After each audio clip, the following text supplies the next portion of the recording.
Hello there YouTube, I am Necrostevo, and it is time for the final battle of Stage 1 in PPL NX.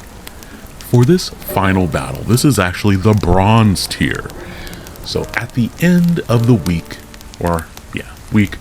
we will now have to battle through basically who we matched up against as far as just tiering goes and wins, losses, and overall differential. So we were 1 and 4. Not salty at all. We were 1 and 4 for our battles throughout the week. And so that means that our opponent is Nova and the Bermuda Kecleons. This is our first time battling Nova, but as usual, go over to that link in the description and go check them out because they are very cool. And actually they are running their own draft league, and really enjoy talking with this player. This is why I like draft league, because I get to battle new people, talk to new people. Really, you learn someone's personality through how they play as well. So let's take a look at their team really quickly. Nova had Ogerpon Cornerstone, Primarina, Corviknight, Mamoswine, King Gambit, Infernape, Muck, Raikou, Thwackey, and Drifblim. So for this matchup, there's a few Pokemon that we've already battled against in here because we have already battled against the Corviknight and the Muck this season. So a couple of repeats in there, but as usual, I'm not doing a team builder. We're going to get right into this.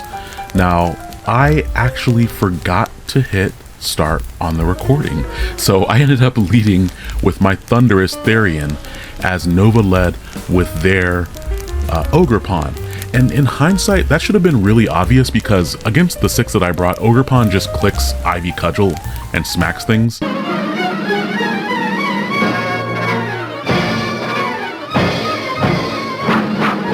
So I had to immediately swap out to Skarmory, and after the critical hit on the second Ivy Cudgel, I thought that I was going to be taking these a lot better. This is a max defense Skarmory, but the critical hit Ivy Cudgel does not care. But that's why we have a defensive Toxicroak as backup here. I was worried about the Ogerpon, and yeah, this was much needed. Now Ogerpon does get a lot of coverage moves. Here I was really risking the Stomping Tantrum, which I totally would have run if I were them. And he ends up swapping out to the Corviknight, and this is okay too because I get to see what type of investment it has. Corviknight is really cool because it has higher HP than Skarmory, even though they're the same type. That higher HP stat and not as high defense and a little bit higher special defense means it's more well-rounded. So here I did figure that I could get Skarmory in. He defogs my spikes away, which are also eaten up by me not remembering to press record there at the beginning. And I use this as an opportunity to get my HP back, because if I need to be able to take an Ivy Cudgel later on, then we're going to need more than 20% of our HP. After a long time thinking, he goes out into Infernape, and this is another Pokemon that I have swap-ins to, but I went to the council and the council helped me cook up this Araquanid set. So last week I was really, or I keep saying weeks, gosh darn it. Last battle, I was really kicking myself for not bringing Araquanid. But here we have Araquanid, and it's really fast with a Choice Band. Thank you very much, Ellie, for the suggestion.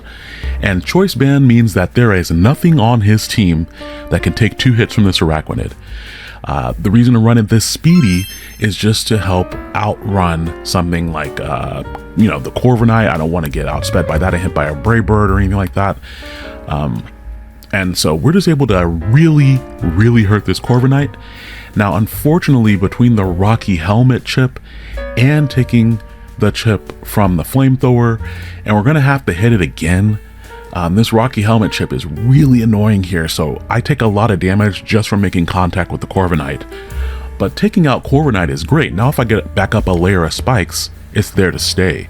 And the way that he really prioritized getting the spikes off the field, I assumed, number 1, he didn't want the Sturdy on the Ogerpon to be broken, and number 2, I thought that the Infernape might be Focus Sash.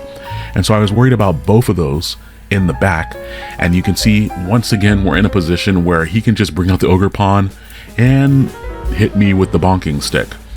I need to draft Ogerpon because this looks very fun to just bring it out and just click. It's just an Ivy Cudgel button. It's like when I had the banded Weavile and I was like just blasting bodies all over the basement. Well, wait, pause. Hold on. I don't know why I said it like that, but that playstyle just seems very fun.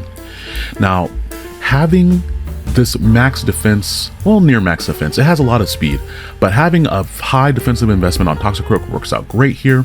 And unlike the other battle where I had defensive-ish Toxicroak, I do not lose my Black Sludge.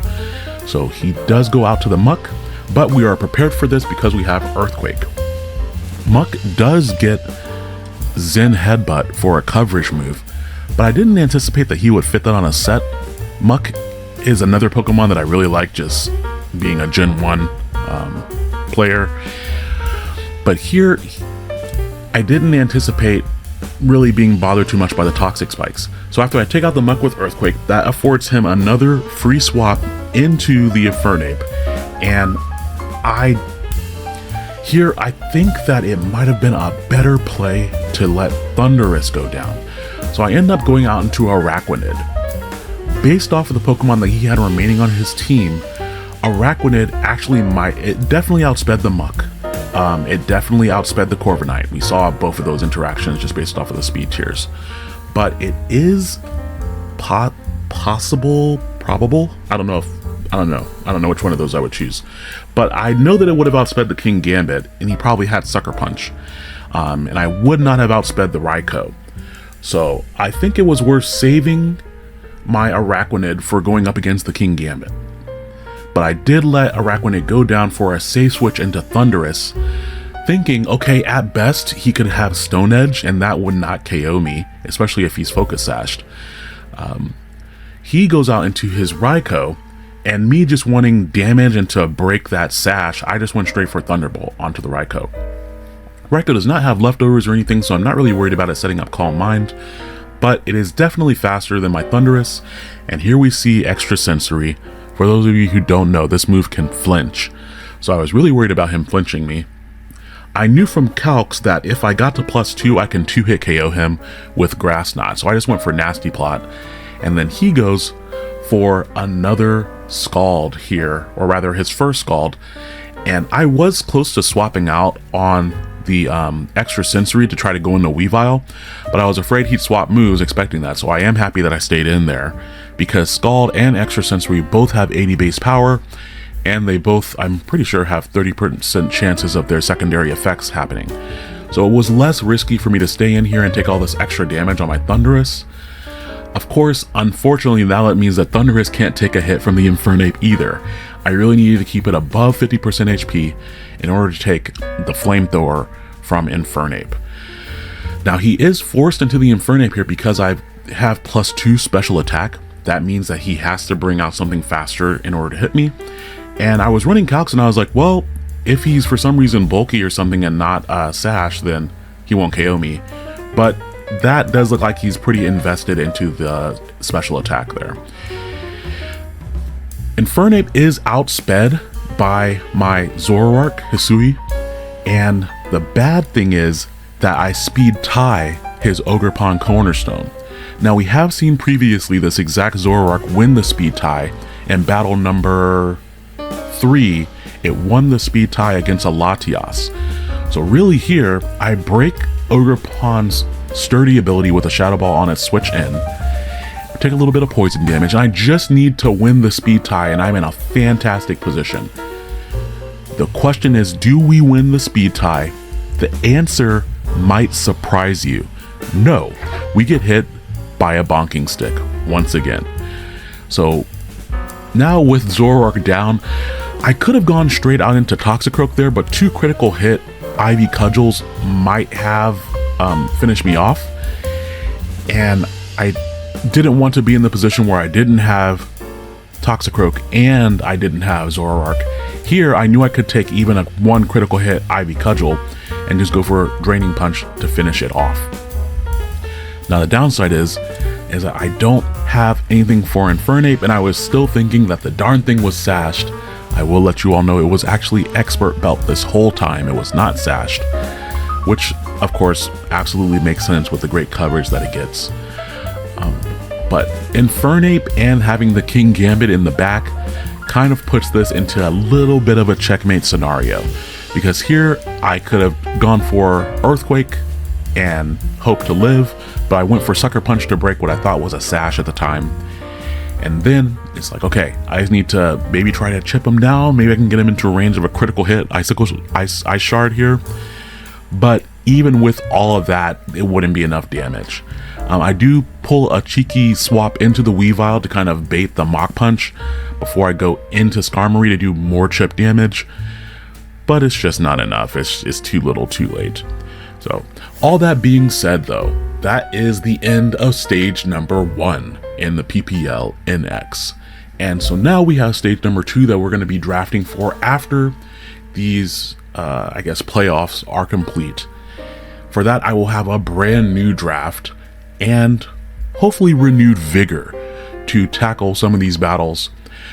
I really was feeling the squeeze. Having 3 weeks to get 6 battles done was quite tough, and that comes back to me being a cartridge player and I don't use any sort of cheating devices or anything. I'm just making the teams on the cartridge myself, and that's why I don't know. It's just really annoying to do that so quickly. Like when I have time to breed or even just use the little mochi to reset the stats, I need time to do it. And literally sometimes it's like I can do the whole team in 2 hours. But if I do the whole team in 2 hours and then I decide that I'm going to make changes, it can take me a little bit of time to go back and do those changes too. But all that being said, I love this draft format. It's really cool and really fresh to be able to draft the team, have the battles really fast, draft another team, have the battles really fast. That is very cool. I do think that I'm at a little bit of a disadvantage in like the team building and doing it in this way, but that's because I choose to do things my way, how I enjoy them the best. So let me know if there are any Pokemon that you would like to see me draft in stage 2, which again will be low tier Terra and the more expanded draft pool that you're used to. It'll be more like the PPL Season 3 draft pool that we had before. There are some things that I'm looking forward to. I probably won't get first pick again, and so I thought a couple of cool themes might be drafting all the Rotom forms or drafting a beach theme team. Something that's a little bit more thematic and maybe more fun. I did have a lot of fun with the emo team, and I totally would do that again. That matches the Victorian Shadows way that we have forward here a lot. But thank you all so much for watching, and look forward to stage number 2 in the PPL NX. Have a good night, everyone.